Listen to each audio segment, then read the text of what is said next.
We're so glad you've joined us on the ERLC podcast to explore how the Bible addresses important cultural issues pertaining to life, religious liberty, marriage and family, and human dignity, and how we can walk in wisdom for God's glory and for the flourishing of our neighbors. If you're enjoying this podcast and find it helpful, please leave a review wherever you listen. This will help more people find and benefit from what we're learning together. We are grateful for the time you take to join us for these conversations.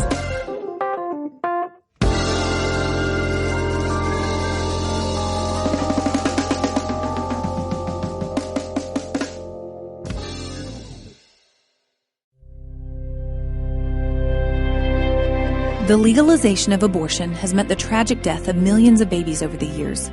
March for Life is a peaceful protest of this atrocity and a way to proclaim the inherent value of every human life. At the Evangelicals for Life conference, Jeanne Mancini, herself a Catholic, shared about the importance of an evangelical presence at this march and in this movement. We hope this episode educates and equips you to keep on marching for life. I truly mean this from my heart. As a very proud Catholic, we have just been longing for the day when there would be something like an Evangelicals for Life conference, and we can't do this alone. We all have to work together. So from the depth of my heart, I'm profoundly grateful to ERLC, to Focus on the Family, and to all of you for being here and for making life a priority. So thank you. Thank you. Let me ask this. How many of you out there are coming to the March for Life today for your first time? Awesome. Okay.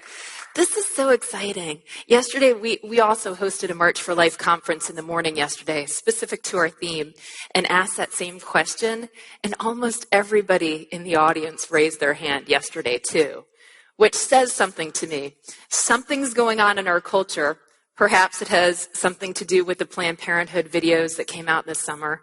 Perhaps God is just moving us in unique ways, but new people are coming to the March for Life, and we're growing and growing and growing, even in extreme blizzard-like conditions like this year. So welcome.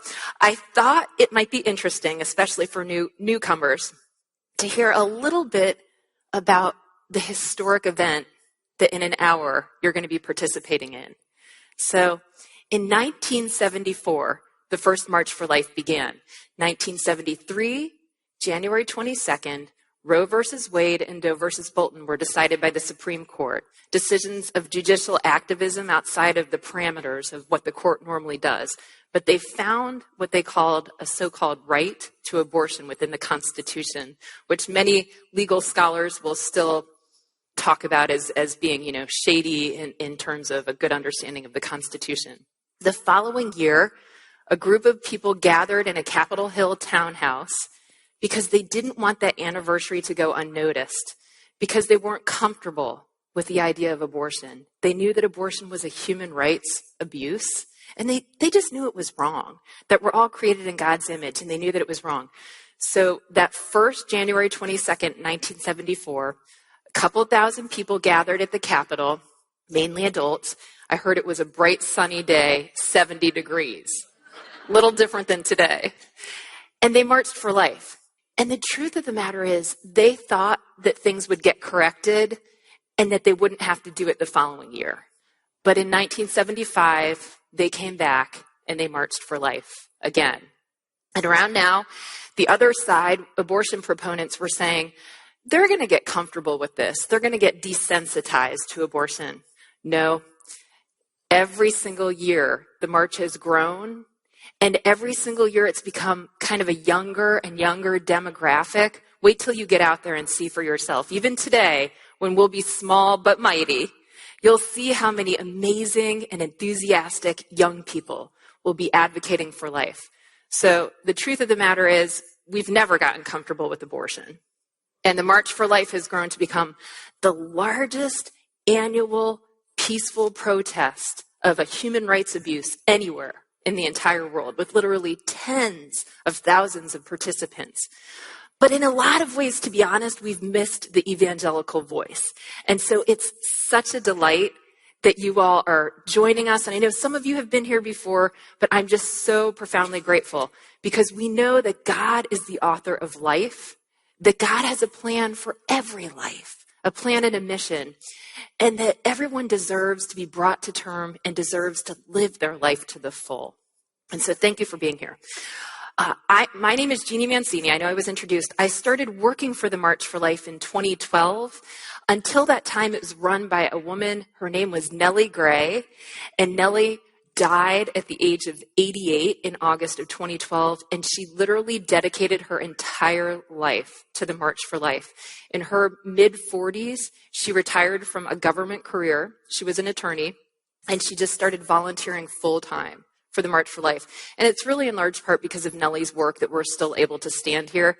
And yet, even more, it's really God's work that we're able to stand here because Nellie was one woman. She never had a staff, and she was able to pull this march together every single year. She never married, and her last recorded conversation that a friend had with her was about the March for Life. She literally gave, breathed, slept the March for Life. And as I mentioned, died in her later 80s.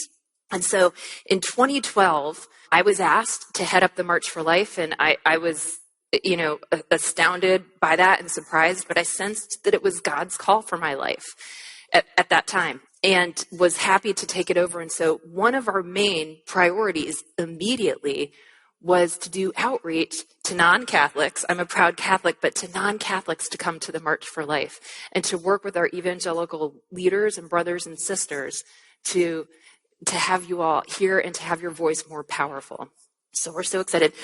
Now, why is it that we continue to march every single year? A lot of people say, Roe versus Wade and Doe versus Bolton are on the books. Why would you continue to march? Well, we're making a lot of progress in the pro-life community.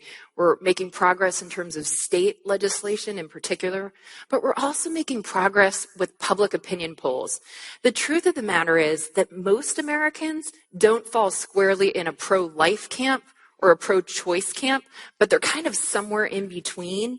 And what's required of all of us after the March for Life is to go home and have really good conversations with people, because the truth of the matter is that once people engage you on this issue and that you talk about the life issue with them, they often come to see the truth about this. It's like the Bible passage, bring it into the light. In other words, abortion is intrinsically a negative thing. And the more that we can talk about the beauty of life and bring the truth of abortion into the light, the more people become pro-life.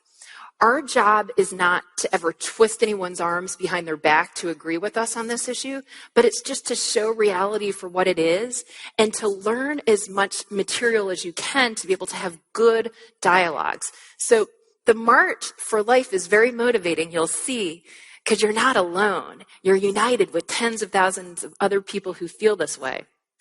But it's not enough. You have to go home and you have to keep marching. Now, how are we going to do that? How are we going to build a culture of life?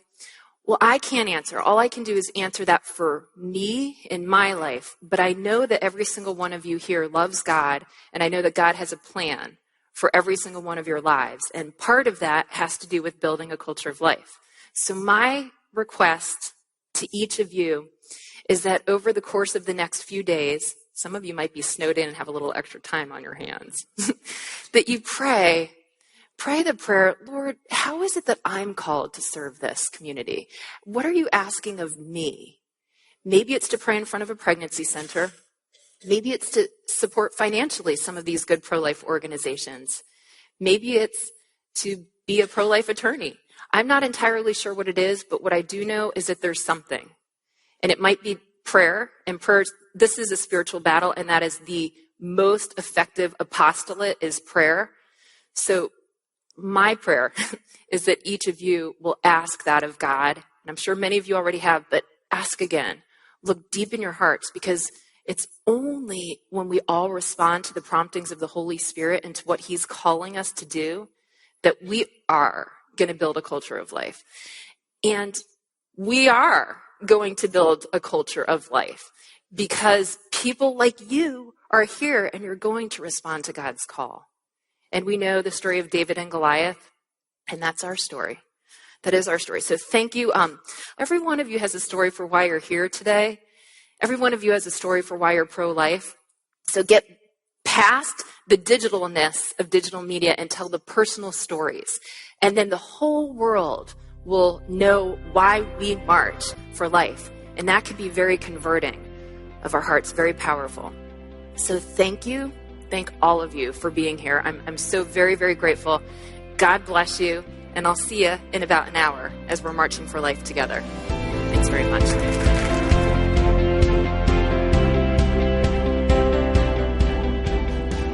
Thanks for joining us for this episode of the ERLC podcast. You can find more episodes and subscribe at ERLC.com. If you're interested in learning more about this topic and others like it, check out our upcoming pre-conference called Relentless at the Gospel Coalition's National Conference. Visit ERLC.com/events for more information.